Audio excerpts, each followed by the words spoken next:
the manufacturing and uses of lead. Today we're exploring one of the oldest and most widely used metals in human history, lead. Known by its chemical symbol Pb and atomic number 82, lead has been used for over 6,000 years. Ancient civilizations like the Romans used it for plumbing, pipes, and even cosmetics. But how is lead actually made?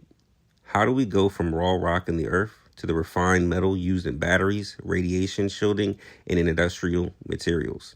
In this video, we'll focus mainly on the manufacturing process of lead, from mining to refining, and then we'll look at how finished lead products are used today. So part 1, lead ore in mining. Lead rarely appears as pure metal in nature. Instead, it's found in ores, the most important of which is galena, which is lead sulfide, PBS. Galena is typically found underground alongside zinc and silver. Major lead producing countries today include China, Australia, Peru, and the United States.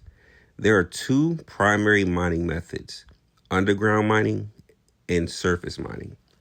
Most lead ore is extracted using underground mining.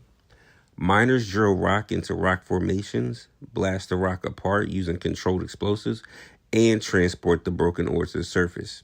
With surface mining, in some cases, ore deposits are close to the surface. Open pit mining is used.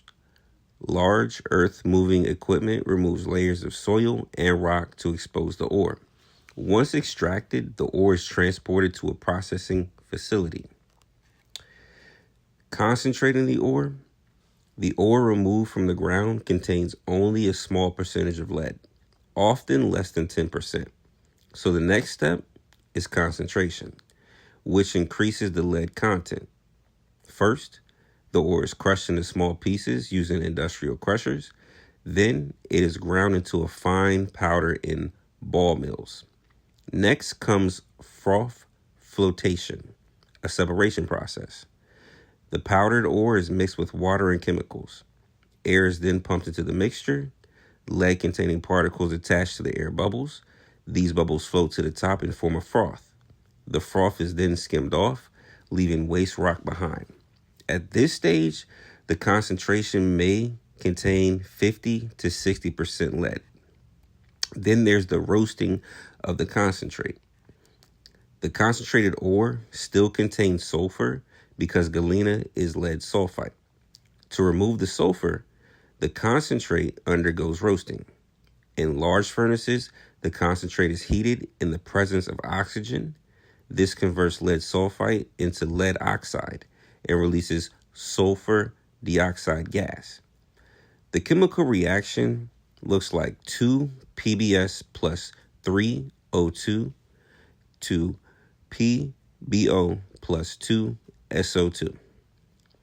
The sulfur dioxide gas produced is often captured and converted into sulfuric acid for industrial use, reducing environmental pollution. Then there's smelting, the extracting of metallic lead. Now we move to one of the most critical steps. Smelting is the process of extracting metal from its oxide by heating it with a reducing agent. The roasted lead oxide is placed in a blast furnace along with coke and limestone. Coke, which is a form of carbon, and limestone, which helps remove impurities. Now inside the furnace, the carbon reacts with oxygen. This reaction removes oxygen from the lead oxide. Molten metallic lead forms at the bottom of the furnace, and the impurities combine with limestone to form slag, which floats on top and is removed. The molten lead collected at this stage is called base bullion. However, it is still impure and contains metals such as silver, copper, gold, zinc, and arsenic. So refining of the lead. At the refining stage, it removes the remaining impurities to produce high purity lead. One important historical refining method is called the Parks process. In the Parks process, zinc is added to molten lead, silver, and gold dissolve into the zinc. The zinc layer floats to the top.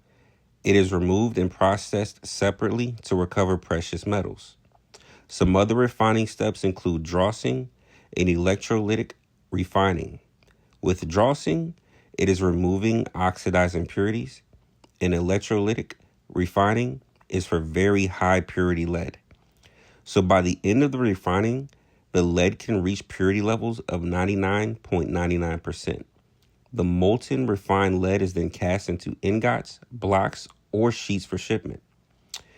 Now, the secondary lead production is an extremely important part of the modern lead manufacturing, is recycling.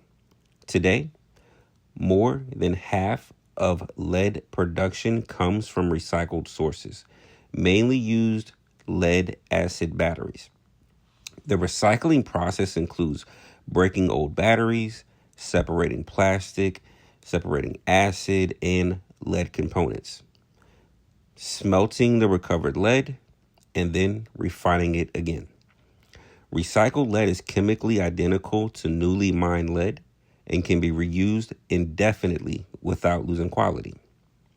This significantly reduces environmental impact and energy consumption compared to mining new ore.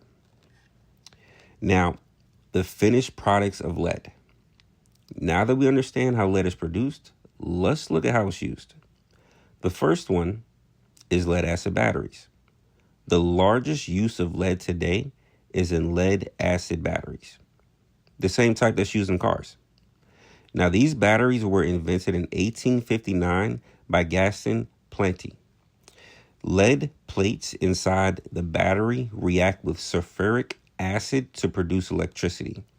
These batteries are reliable, inexpensive, and recyclable.